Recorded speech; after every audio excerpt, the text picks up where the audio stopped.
Champion golfers have poured criticism on the historic Scottish club Muirfield for maintaining a 3 centuries-old ban on women members. Rory McIlroy says it's a setback for golf and highlights the sport's stuffy image.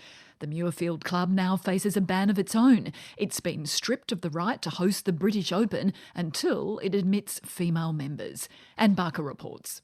On its own website, the historic club at Muirfield states proudly that its golf course has barely changed in decades, and nor, it seems, has its attitude to women. Indeed, the club is home to the so-called Honourable Company of Edinburgh Golfers, which goes back to 1744, when the Edinburgh Town Council offered a silver club for annual competition for, quote, gentlemen golfers.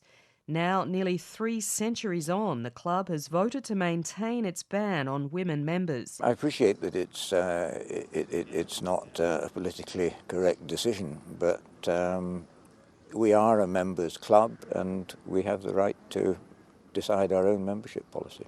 Club captain Henry Fairweather says he supported a motion to allow women as members for the first time, but 64% of voters rejected the move, just short of the 2/3 majority required to pass, meaning women can still only play at Muirfield as visitors or guests. Well, I'm disappointed because the committee and I recommended that members should vote in favour of women being admitted, but we've been through a very thorough process going back over 2 years. The members have been given every opportunity to discuss the issues.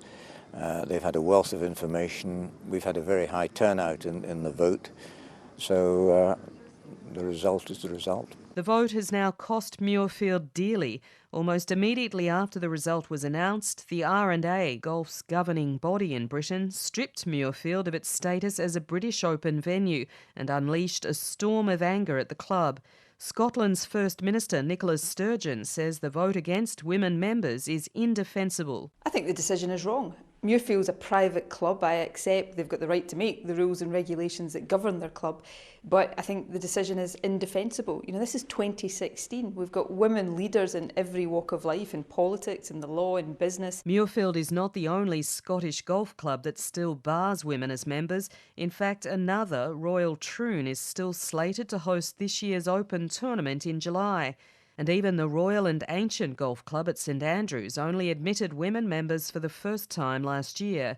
But golfers, including retired Australian champion Peter Thomson, who's played at Muirfield many times, believes it's a matter of time before Muirfield succumbs to pressure. I think so. I think it's inevitable and I can't resist the rest of the world.